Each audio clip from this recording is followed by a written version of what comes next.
I will let you take over, and we're so happy you're here. Great, thanks guys. It's nice to meet all of you virtually. This is really strange for sure. I have done a couple of these, I'm assuming for the same group in the past where it's been like in a classroom and it feels a lot more personal. And I appreciate you, those of you who are turning your cameras on so I can see your faces. I was gonna say I can see everybody's faces. This is, of course, the world that we're living in thanks to COVID. And a word on that, I'm so sorry that you guys are dealing with semester, starting the way that it did, and hope that you're all finding a little bit of normalcy somehow. I can tell you it has certainly been really sad and difficult to watch kind of what's happened with campus, and it really compounds for those of us who are very, passionate about, not just like healthcare and working in the hospital system and the healthcare system and teaching, in the medical school, but just also like being a part of this community that is so very much, like just I guess I'm not thinking of the right word. Sorry, it's been a long day, but just like kind of livened, right, by having students around all the time. It was really a sad thing. I live very close to campus, and it's just been super sad to not see everybody out and about doing their normal things. So really happy to be here. I am going to apologize because I really was trying to think about a way to be organized. And of course, I guess getting a dose of reality of what being a physician is like. You guys will see that I'm gonna just kind of wing this because a crazy day got in the way of thinking and putting, everything that you have to do in a typical day or week on a priority list. This has been on my list for a long time and I haven't made it to that. The to-do list sort of never gets done. So disclaimer is that I'm just kind of approaching this a little bit randomly. And I'm super happy to make it as interactive as possible and to have you guys chime in on the chat. If you do, chime in verbally, that's cool too. It'd be great to hear some of your actual voices. So whatever works for the group is great. But yeah, so with that, yes, I'm a pediatric pulmonologist, and I'm also a pediatric palliative care physician. And I'm going to talk about a little bit about what those jobs are like, but I thought maybe it would be helpful, and you can tell me yes or no, but to start with kind of how I decided to do this in the first place. As I imagine that you guys are thinking about, and correct me if I'm wrong too, careers just generally in healthcare. So I'm a physician, but we have people likely in the group who are interested in nursing or interested in physical therapy or interested in, any number of allied health professions, mental health, things like that. So I went to a small liberal arts school, not at all, on the scope of Carolina in terms of size or complexity, thinking that I really wanted to do scientific research. And I'm not really sure exactly why. Like in retrospect, I don't remember. I remember as I was a kid growing up, that I was really drawn to people, and I was really drawn to like people's stories and people's problems. And I think part of me was thinking like, okay, if I can do something in a lab that helps people who are sick get better, like that would be a really good thing to do with my life. And my dad is a scientist. He was a chemistry professor. My mom is a teacher. They're both retired now, but she taught elementary school, middle school, and high school in all kinds of different roles. And my dad taught, so I kind of grew up in this education environment. And I think I thought, gosh, like if I did that, I could teach and I could do research and I could really help. And what I learned as an undergrad doing, like my own research, it was cool to be at this small school where we didn't tag on to a professor's research or a grad student's research or postdoc's research. It was kind of a neat opportunity, but we also didn't have those layers of people to learn from, which you guys have the advantage of having. And I quickly learned that like I was really interested in science and in like fine, like minutia, little details of how things work. Um, but I really, really didn't like the lab environment because it was too, even as an introvert, which I definitely am, there weren't enough people, like there weren't enough people's stories. And so I thought about like, okay, could I do like social work? Could I be like a psychologist? Could I do something where all I do is hear people's stories? And then I thought, I don't know, like the science part is different. It's social science in those areas. And I'm not sure if that's what I'm passionate about. And I didn't have any experience. And so I talked to my advisor, and I actually talked to my doctor, my family medicine doctor, who had taken care of me since I was like a baby. And he said, you know what, you should really think about medicine because it kind of combines the things that you're interested in. But and I was like, I don't really think I want to do that. I just don't understand really what, like I didn't want his life. It seemed totally out of control. He worked in a small town. He was on call all the time. He delivered babies. He did surgeries. He saw young people, old people. I was like, I just don't think I have the capacity to do that. But he said, you know what, why don't you shadow someone? Why don't you work with someone? But not me, because, like that's awkward and we've known each other for too long. And like, I saw you without a diaper when you were a baby. And like, that's weird. And, he was sweet. And he was like, let me connect you with a colleague who's a woman who has a family, who kind of shares your story. Like she didn't know what she wanted to do and she liked science and she liked people. And so this is kind of, I think, a theme for me, that I hope for you guys, that as you figure out what you want to do, you will find, which is role models. So finding people so there's mentorship, which is really critical in any medical healthcare profession, right? Like, so a mentor being someone who can almost be like, you can almost be their apprentice. You can like learn from what they do. They can learn who you are. They can help steer you in the right direction, right? There may be bigger role than like an advisor who sort of gives you ideas. A mentor really helps you achieve your goals. But a role model is really someone who you want to emulate, right? It's someone whose life or career or work you really admire.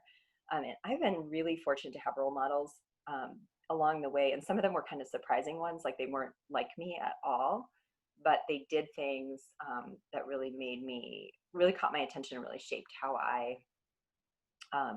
what I wanted to be. So I did a shadowing experience, which I would highly recommend for any field that you think you might be interested in, with a family medicine doc. And she was, like I said, she had kids, she had a family, she was the breadwinner for the family. Her husband actually worked part-time and took care of their kids. And this was in the 1990s. So like that wasn't super common. Like so much has changed about society. They were kind of the odd ones out in this small town because it was always the guys who worked, it was the moms who stayed home. And she was amazing and she was very real. And she was very much an advocate for her patients. She really understood their medical problems. She knew science. She was curious. She was really intellectual. She read, she thought about everything. And she really just taught me so much about how all the things that had grabbed my attention were kind of fulfilled by a career in medicine. And so I applied to medical school, and kind of under the wire. And now applying to medical school is different than it was then, in that you're sort of, it's almost like you have to have another career, but yet it's better to apply right away, but maybe it's not. I mean, there's so many things that are so complicated to try to figure out about like when to do it and how to do it right. But I applied and I interviewed at a bunch of places. And I decided to stay in my home state of Minnesota at the University of Minnesota for a whole bunch of reasons. Actually, though, in large part because that's where this role model had gone to medical school. And she was able, even though she was several years out of training and out of school, she could tell me a lot of reasons why it would be a good fit for me. And so I started medical school, and it was everything I had hoped it would be and more. It was a ton of science up front. Medical school curricula have changed drastically. It's a lot more integrated now. You learn the science and you learn the actual art, and the delivery of healthcare kind of concurrently. Back then it was like 2 solid years of crazy basic hard science and anatomy, and it was nuts. And I found every single library in Minneapolis and St. Paul area of every school, of every community, to go and hide and study. And I worked with friends, and I had this just amazing experience of just nonstop learning. And it was really intense. And then I got to start seeing patients when I was in my 3rd year. And it really solidified everything that I wanted it to be. I will comment that it was also really scary, because I think you feel often in training in any health profession that your responsibility for whatever it is that you're doing is kind of at a level that might be a little higher than what it actually is when you're in your training. And so like you worry that every interaction that you have is sort of being observed, or that everything that you take away from an encounter with a patient is going to contribute in a way to their care that like you can't get it wrong.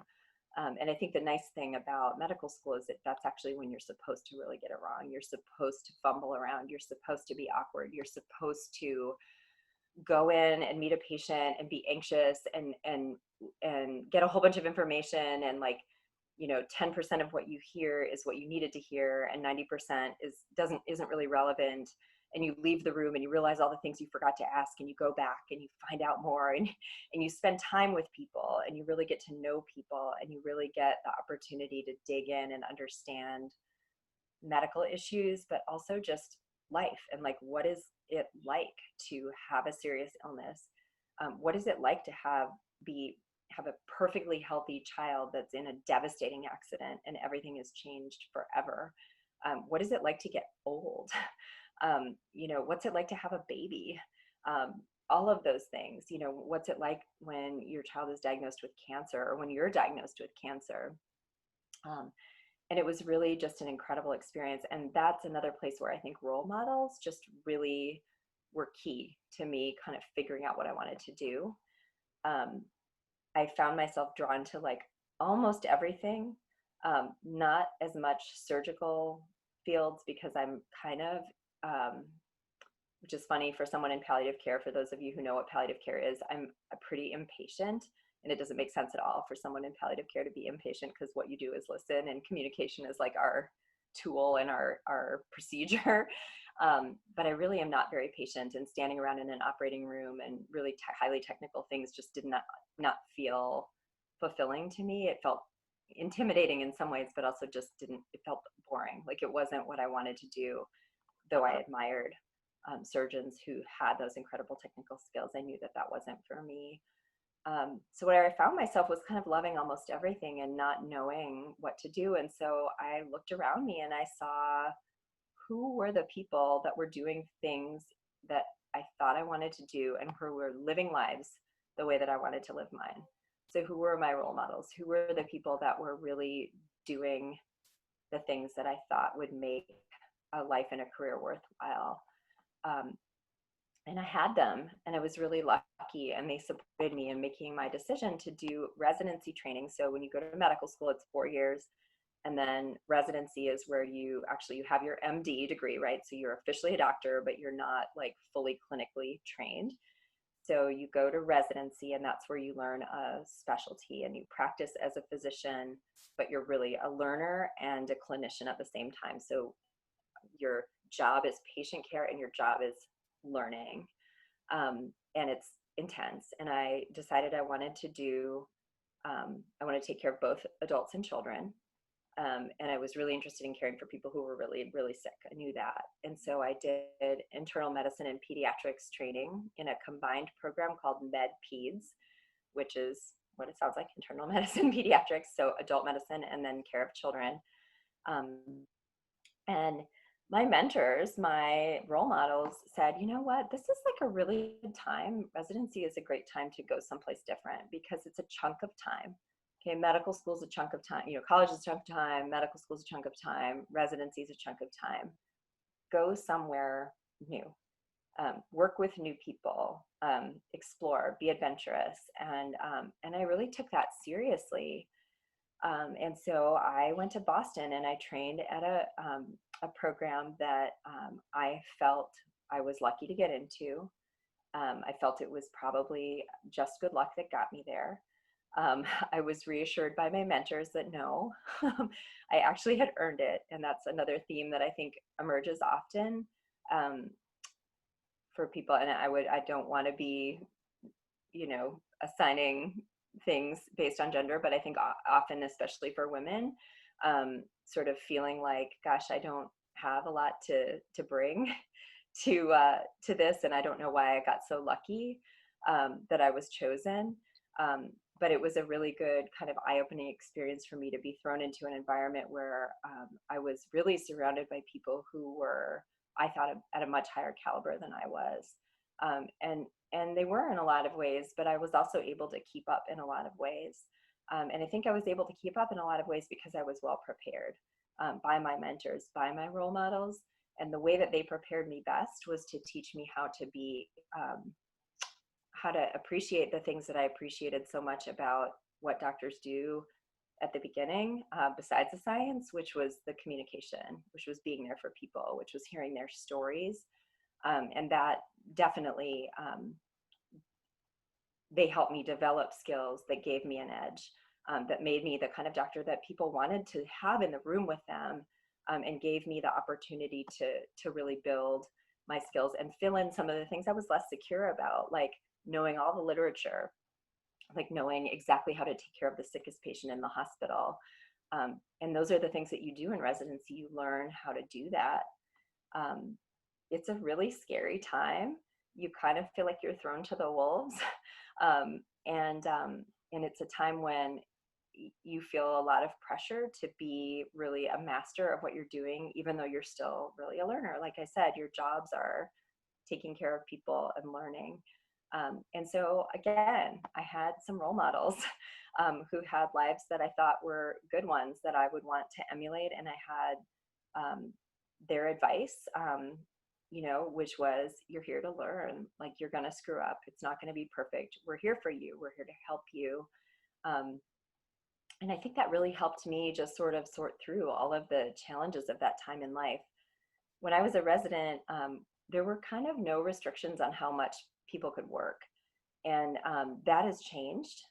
Residency training has limitations on how long you can work continuously without a break and how many hours a week you can work. And we didn't have that. And it was a lot. And there were a lot of 100-hour weeks, 120-hour weeks. I had some 140-hour weeks where I really thought, I don't know if I can survive this. I'm worried that I'm not doing what I'm supposed to be doing. But at the same time, it was kind of exhilarating.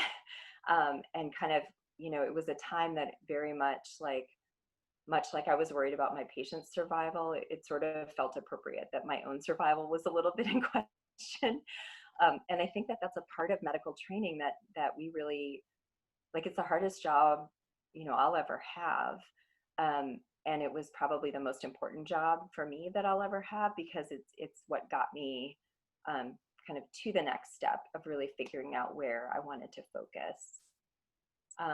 So again, with help from role models and mentors, I went through this training in taking care of adults and taking care of children. And while I always felt like I fit in a lot better with the adult physicians, I actually was really most interested in taking care of children and being a pediatric specialist. I was really interested in oncology and bone marrow transplant, and that's what I decided to do, until my now husband and I had an epiphany that maybe the things that we had chosen initially were actually not right for us. And there were a lot of reasons for that. But we ended up kind of shifting gears. And so we matched, which is a thing for residency and for fellowship, where you visit and interview programs and rank them in order of where you think you want to be. And then the programs that interview you rank you among all the people that interview. And then it all gets spit into a program and you get placed somewhere, right? So we matched into programs and pulled out of those programs, which I really don't recommend doing. It's better to know what you want to do before you get into it, because it was a lot of political stuff to get out of that. But it was actually also a really good learning experience about how something that felt really devastating at the time ended up not having any bearing on our careers. And they recovered and we recovered and everything was fine. But I went with my second favorite thing, which was pulmonology. And I was really interested in particular in cystic fibrosis, which some of you may have heard of, many of you may have not, but it's a chronic condition that involves lots of organs in the body and is a progressive lung disease. People who have cystic fibrosis have a lot of daily challenges. At the time, life expectancy in cystic fibrosis was like in the early 20s. And so it was a population that suffered a lot and died at a young age. And I was very interested in learning how to take the best care of people and help them have the best quality of life. And also help them through a potentially life-extending treatment of lung transplant, which is available to some people with cystic fibrosis. And I was really fortunate to come down here, and that was in 2004, which blows my mind that I've been here that long. But I trained in pediatric pulmonology, and I was really fortunate from my internal medicine background that I was also welcomed to take care of adults with cystic fibrosis. That experience was really amazing because it allowed me to use my med-peds background, and it allowed me to really kind of maximize my skill set in caring for people across the lifespan, which I was really interested in doing. So I did that, and while I was a fellow, so fellowship is like sort of where you specialize if you choose to do so. So if you want to be a generalist, you can stop your training after residency, and I could have been a primary care pediatrician, an internist. I could have been a hospital medicine specialist at the time where you take care of only patients in the hospital. I could have been a mix. But as a fellow, I focused, and I decided that one of the things I was interested in was palliative care, specifically for people with cystic fibrosis. So palliative care, for those who are not familiar, is a field of medicine and sort of a practice that's focused on quality of life. And it's really appropriate for people who are living with serious illness, who have distressing symptoms, who are facing hard decisions, who are trying to balance their goals and hopes with the sort of worries and fears that they have, and figuring out how to live life. And also for people who aren't going to survive, you know, thinking about what quality of life means like near the end of life, and how to have a good death. And it was just something that was really intriguing to me because I really liked, again, hearing people's stories. And so I did some research. I had a mentor who is also a role model, who was a palliative care physician, and connected me with some other people in the field. And I started doing research in palliative care and cystic fibrosis. And through that, I became interested in practicing as a palliative care physician as well. Now, in order to do that, you have to do another fellowship. But at the time, I just observed and went in on rounds at the hospital with our adult palliative care team. I went back to Boston and spent time with some friends who do palliative care there. I took the exam and I was certified to do it. And then I built a team, I built a program. And I don't know if any of you are involved in Carolina for the Kids, but that organization is the reason that our program, actually our palliative care program, exists, because they paid for it. They got us started, and we're forever indebted to that wonderful group. And I've had the good fortune of working with that group for many years. But they helped us get started and get off the ground. And that really sort of shaped where I am today in my practice. Which is that I spend about half of my time doing pulmonology, seeing kids with cystic fibrosis and other lung diseases in the clinic, in the hospital. I do a procedure called bronchoscopy, where you look inside the air passages, and for lots of different reasons, to help make diagnosis, you know, to help manage kids with airway problems. And then I spend about half of my time doing palliative care, and that's mostly in the hospital, sometimes in the clinic. And we see kids with all conditions. It's not just cystic fibrosis. So I get to kind of put my generalist hat back on and be a general pediatrician again. in that role. A general pediatrician who's not doing preventive medicine and not doing the sort of things that you would go to an outpatient, general pediatrician for. But I'm thinking about kids really broadly who have a variety of conditions. So I spend about half of my time doing each. I still do research in palliative care and cystic fibrosis. I work with people across the country and have been working with the Cystic Fibrosis Foundation, which has invested a lot in research and has moved that disease from something that was fatal in late childhood, early adulthood, into something that people can live with now well into adulthood, and therapies continue to improve and quality of life continues to improve. And it's just a really exciting time for that. I also teach, so I have residents and medical students with me like every day in both roles. And that's actually one of my favorite parts of my job, because students keep you like just energized, and I'm constantly challenged to stay on top of things, because I get asked a lot of really good questions because students are really smart, and it's fun. And so we do rounds at the hospital, and we have learners, residents, and students, and we go through and we talk about the patients, and we go see the patients, and we make plans for the day, and we coordinate with all the other people, the nurses, the therapists, the social workers, the consultants, everybody involved in the care of patients, and that's really fun. And then I teach practical things about pulmonology and palliative care as well. I also do a fair amount of administrative work, so like running programs. So I run our palliative care program, and I run our cystic fibrosis program for children. And in doing that, I get to do a lot of work with people who've trained in other healthcare fields, which is actually my very favorite way to practice, and my favorite way to do things is to be not just working with doctors and not just working within kind of a hierarchy of academic medicine, but instead on a level playing field with people who are all trained in very special and unique ways and bring a lot of things to the care of patients and to the development of programs. And that's one of my favorite aspects of what I do. So I think I'm going to stop there. I talked way more than I intended to, but that's sort of my background and a description of kind of what I do a little bit day to day.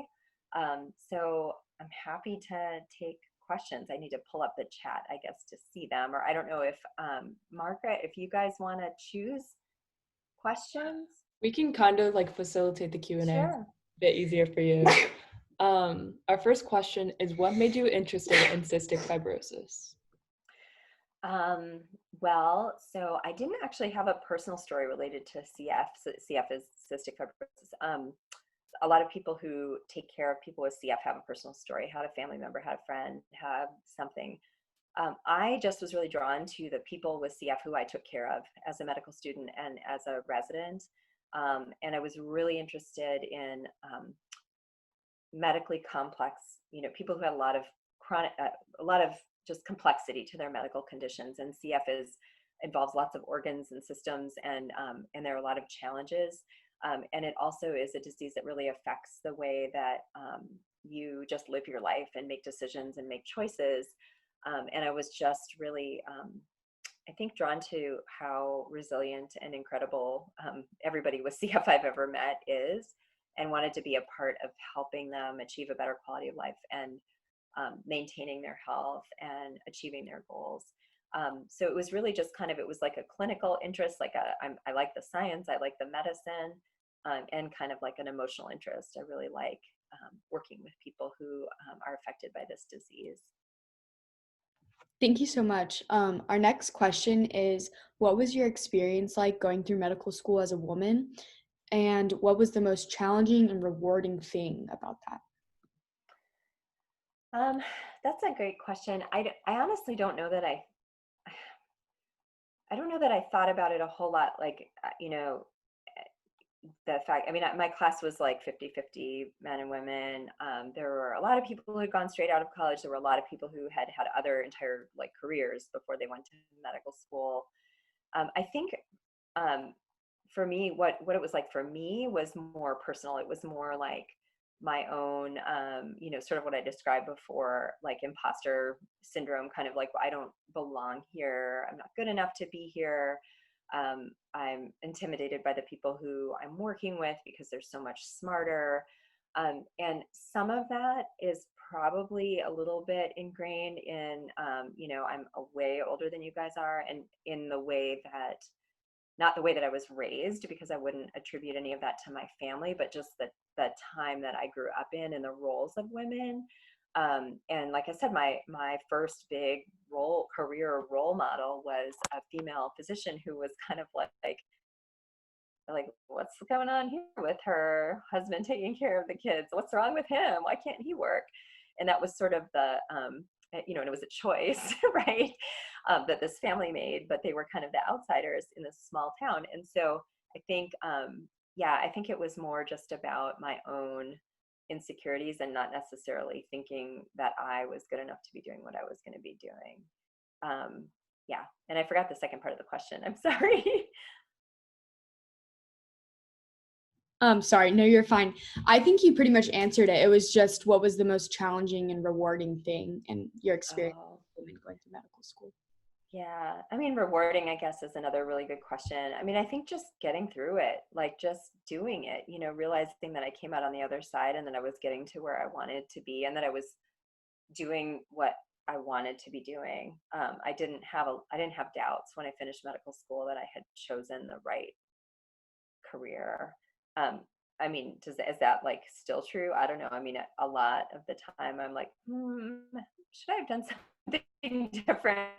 Like, today was a really hard day. Do I want to go back tomorrow? But the answer really ultimately is yes. It's just, some days don't feel that way. I think more now than in the past, but that's for different reasons. Thank you so much for sharing. Our next question is it difficult to balance research, admin work, and peds/palliative care? If someone was interested in being a physician and doing research, how can we do that without pursuing a degree as a physician scientist? Those are great questions. So yes, juggling all those things is tough, but it's also part of what I love about what I do, because no 2 days are alike, really. Um, I mean, there are always new things. So I think, it's kind of one of the privileges of medicine, of, being in healthcare, and especially probably of being a physician, is that you can really shape things. So, and I mean, that's true of many health professions. Like, depending on where you work and what you're doing, you can get involved in a lot of things that maybe weren't what you set out to do.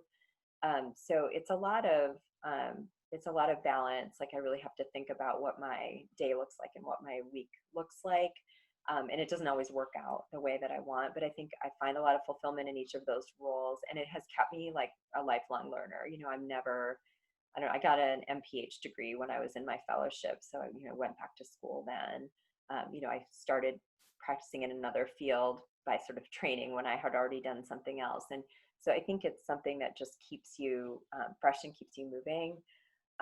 As far as research, I mean, there's so many ways to get into research that don't, into medical research that don't involve going to medical school, right? So going through a traditional, master's program or PhD program in a scientific field. And if you're really, really interested in medicine, and if you want to be working with a clinician, but you don't want to be seeing patients and doing clinical medicine, there are a lot of opportunities for people to do things like health services research, where you're really looking at sort of clinical problems or population health, and often kind of partnered. So I am, at this point in my career, only able to maintain research because I have like a right-hand man. I have a PhD health services researcher who I work with, who's at another institution, but he focuses entirely on research, and he studies a lot of different aspects of palliative care. And so we've joined together to do research in cystic fibrosis and palliative care. And he brings the scientific expertise in research methods and, writing grants and getting money to do the research. And I bring the clinical expertise and sort of helping bring some of the questions that we need to be addressing. So there are lots of ways to do it.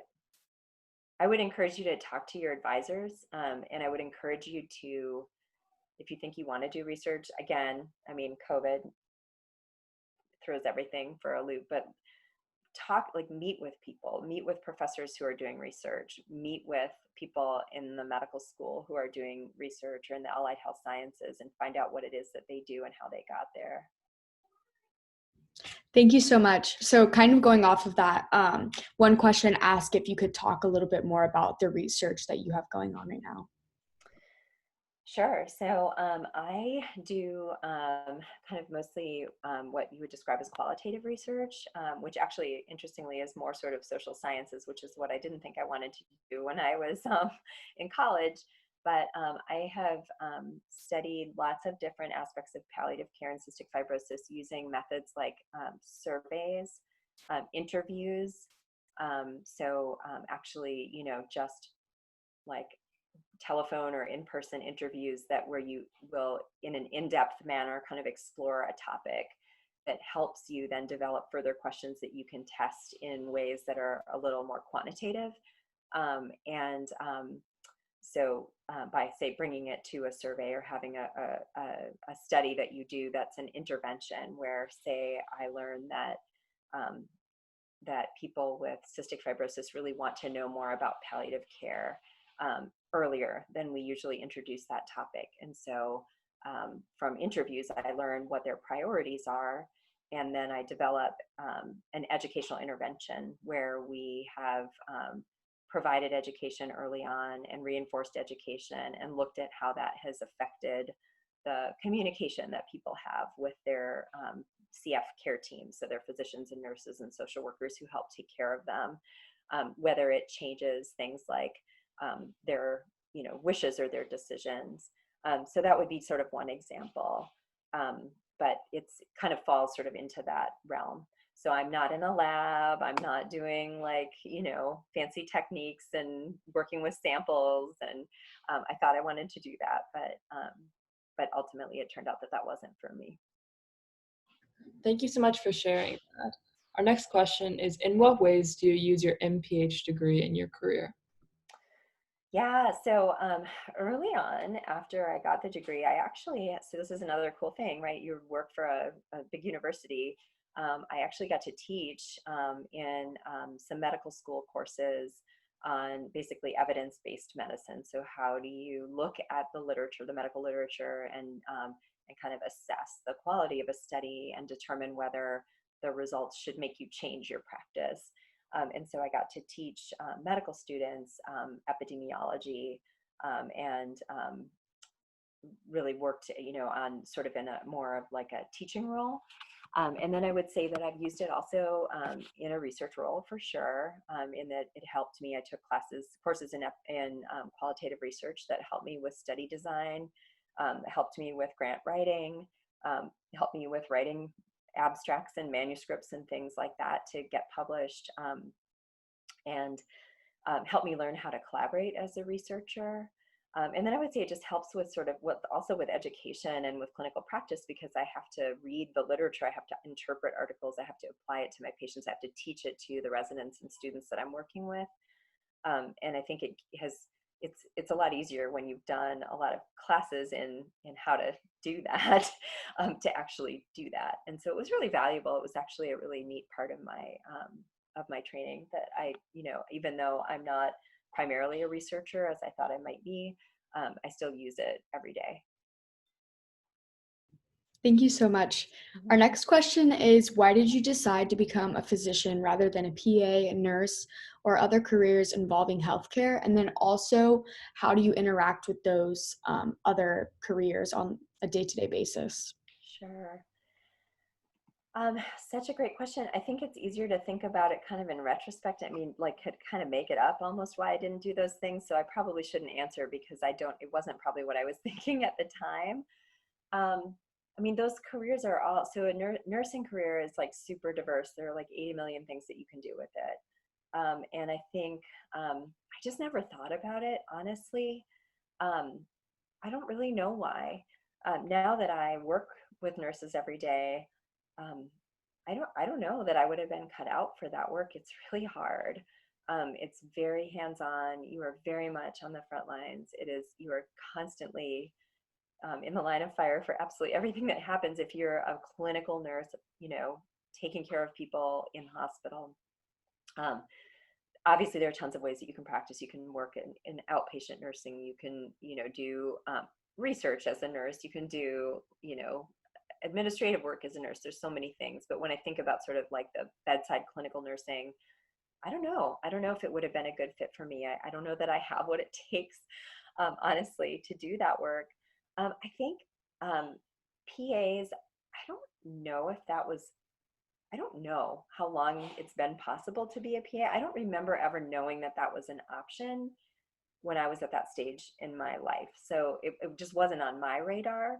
Um, I see the roles of PAs as being a little bit narrower. They're usually very clinically focused, usually very like the education and the training is fairly general, and then you sort of have almost an apprenticeship where you're learning how to practice in a particular area, and you can completely change career tracks, which would be super hard. I think it would be very challenging, but I've seen a lot of PAs who've done it and done it really successfully and been awesome. And so I think for me, those things they just weren't on my radar at the time. But I work with nurses and nurse practitioners and physician assistants and, all the allied health sciences every single day. And like I said, that's actually like one of the best parts of what I do is collaborating with people who have different backgrounds and training, because everybody brings different things to the table. And I really value that.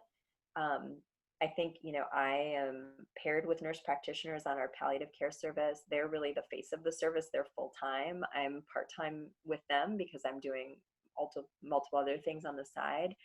And we're partners. Like we just do it together. And I absolutely value and respect them. I learn from them every single day. And so it's really fun to be able to develop those partnerships with people who have chosen a different path, but are working toward the same goal of taking good care of people.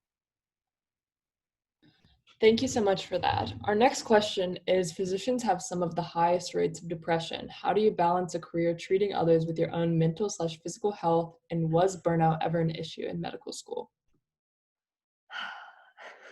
So that's a great question. It's not funny. I'm not laughing because it's a funny question. It's a really serious question. It's just such a hard time to be asked that question because everything is just so turned upside down.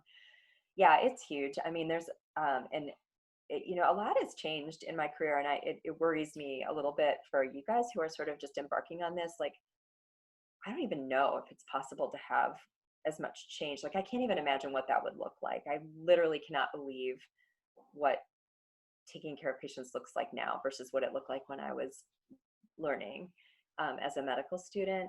Everything has exploded. I mean, we didn't, I don't know. I mean, we had email. We didn't Google like became a thing, I think, when I was in medical school. Like it wasn't even a thing. And so the electronic everything just blossomed. Like we would write notes by hand. We would like write orders for patients on paper.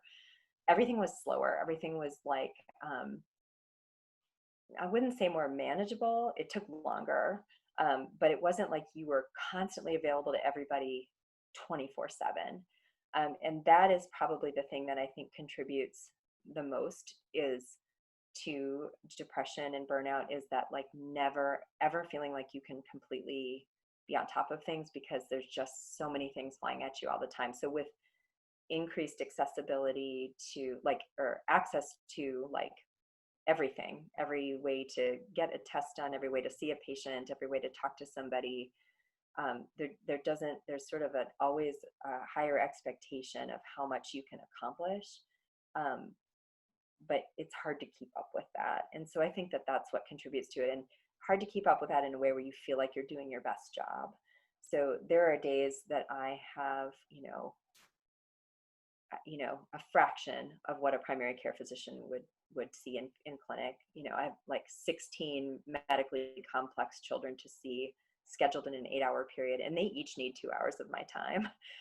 And they can't have it. Like I can't give it. And it's very distressing if it's a day that somebody really needed it and you couldn't give it to them. And that happens all the time, and it wears on you. And I think that it's a thing that you kind of have to learn to live with.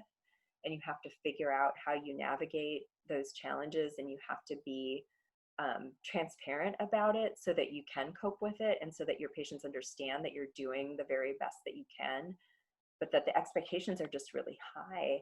And you're kind of like, I'm one person. I'm fortunate to have all these wonderful partners and collaborators who I work with, but we're all incredibly busy, and so we're not necessarily pop-off valves for each other. We do what we can to help, but it's a lot. It's very demanding, and I think there are times when it just gets to be overwhelming, and it's hard to sort of turn that off. So I think what contributes most to it is that sort of like never like feeling like you can do things necessarily the way that you want to do, and worrying that someone will be harmed from it. For me, is what contributes the most to sort of those feelings of burnout, or feeling like my mood is low, or my stress level is too high. That's recognized. There's a lot of, this, like there's a lot of press on this. What's being done about it? I think we have a long way to go.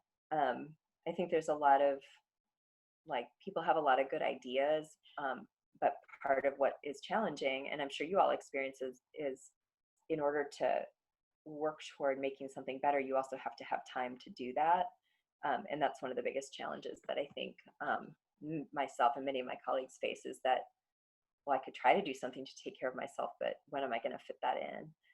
And so, my best advice around it would be like, make yourself do it. I'm married, I have two amazing kids. I have to be present for them. Like that's why I have kids, to be a family, right? So figuring out how you balance that, and then being, you don't really get to have necessarily as many hobbies as you'd like to have. You don't necessarily get to do things freely that people would do who have 40-hour jobs and have clearly defined boundaries on their time. But you have to embrace it a little bit, right? There are a lot of privileges that come along with doing this work. And so seeing it as just, a way to do right by people and to take good care of people involves having it have to take a lot of time and having to put a lot of energy into it. Thank you so much. Our next question is, with everything that is currently going on with the pandemic, how have the needs of patients and families in the hospital changed? They said social programs, nonprofit in-person programs have been restricted, and economic hardships are worse than they ever were for many families. So how can these needs be met otherwise through the hospital? Yeah, that's such a great question. Oh, you guys are gonna make me cry. It's hard. It's hard to watch people go through this. Sorry, this is embarrassing. Fine. We're trying. We're trying. That's the answer, right? I think COVID has just, and all the things that have gone on with it, have just smacked us all in the face about disparities, about just how hard people's lives are. And it's like, it's our job to take care of people. It's our job to support and help people. And so I think the things that we have tried to do, like we've circled the wagons, right?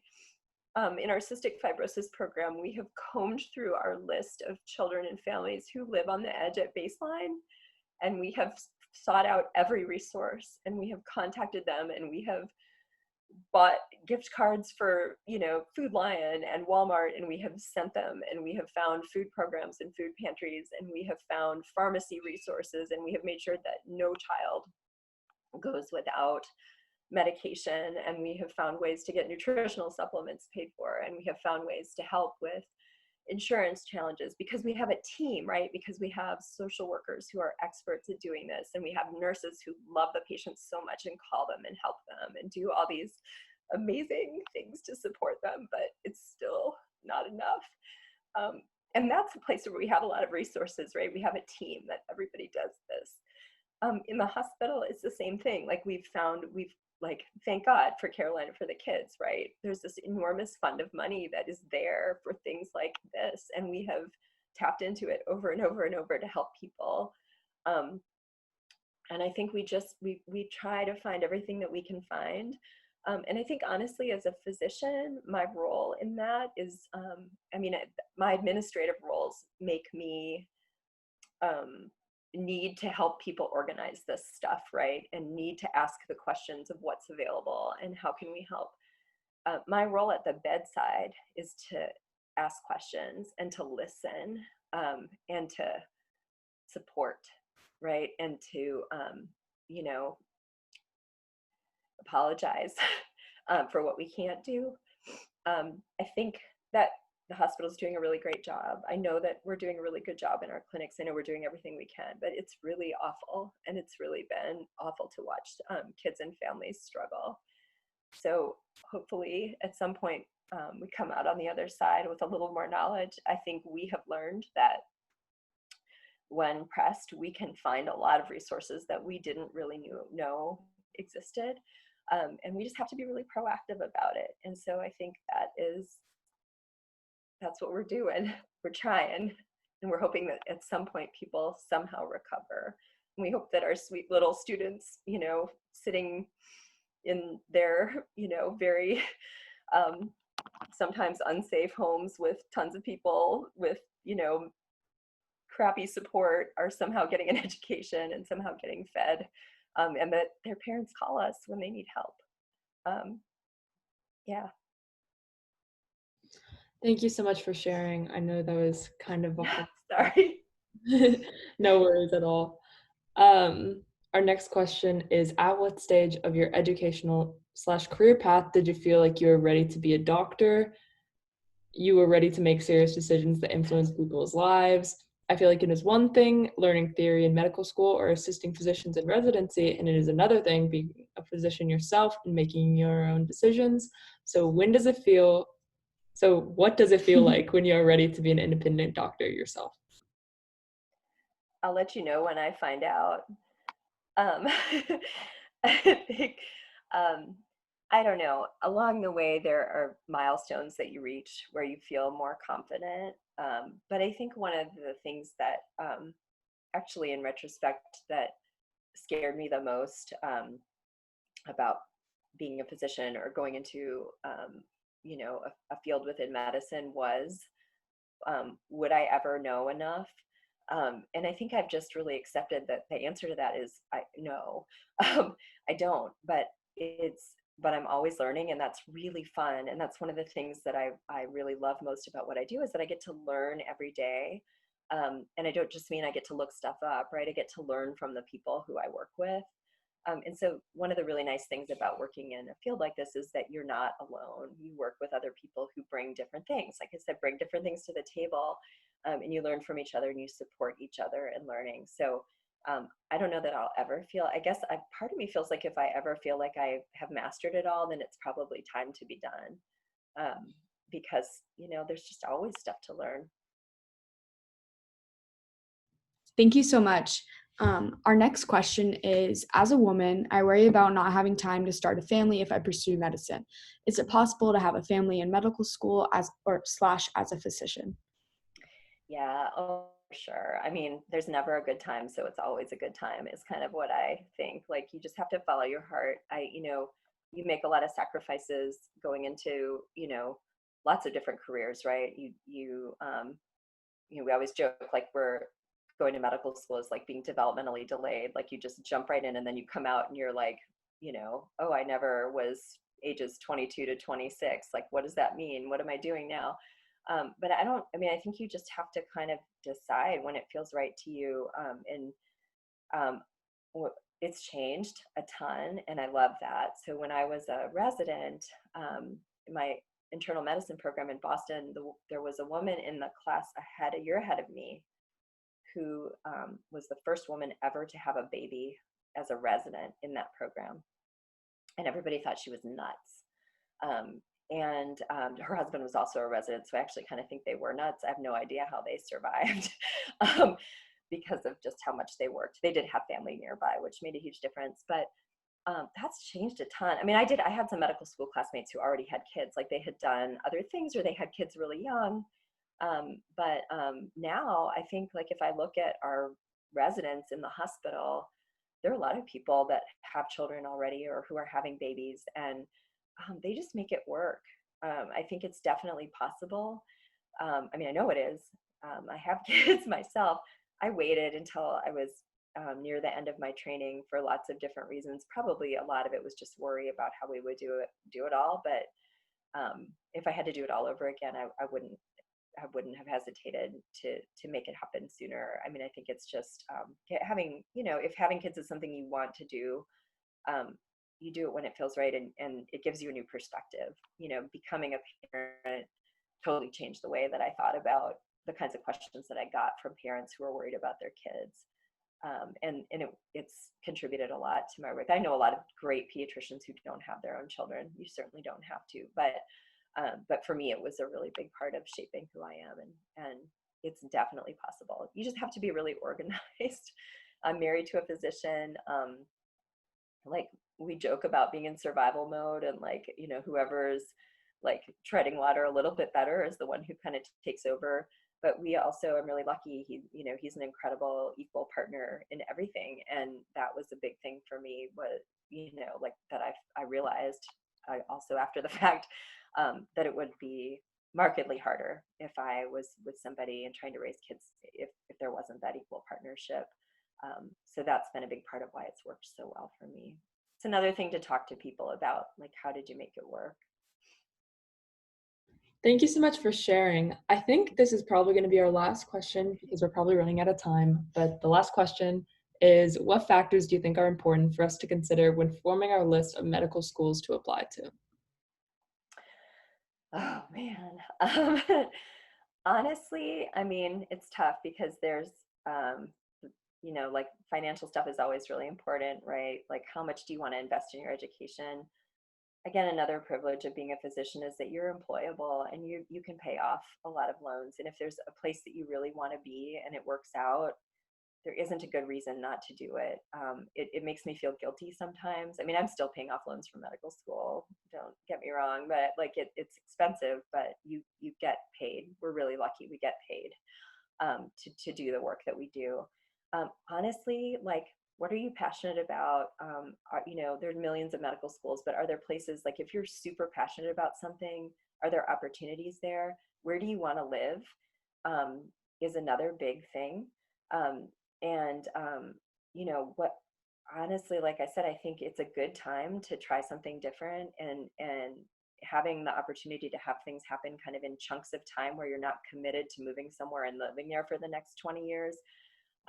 That's a good time to kind of explore and do something different. So I think it's, financial is always important, geography, and then passion and interests. It can be hard to know that stuff, but that's another good, I mean, the financial stuff you can figure out and geography you can figure out, but like what medical schools are kind of known for and what the opportunities are, that really comes from, again, your mentors and role models who can be people who like you want to emulate, who've made decisions, who know people in places and can help, who can know you enough to help make recommendations to you. And then of course you got to get in. I mean, that's another, just like you got to get in. So you got to figure that part out too, right? So being realistic about kind of academically, but challenge yourself a little bit, throw your name into the hat, even if your MCAT scores aren't perfect and your grades aren't perfect. If you can write a compelling personal statement and you've done some interesting things in your life, you might actually be a better candidate than you think you are, for places that are really looking for people with depth and breadth and passion, and not just good grades and high scores. Thank you so much for speaking today. We greatly appreciated all of your advice and insight. Yes, thank you so much. We really enjoyed talking to you and hearing about all your experiences.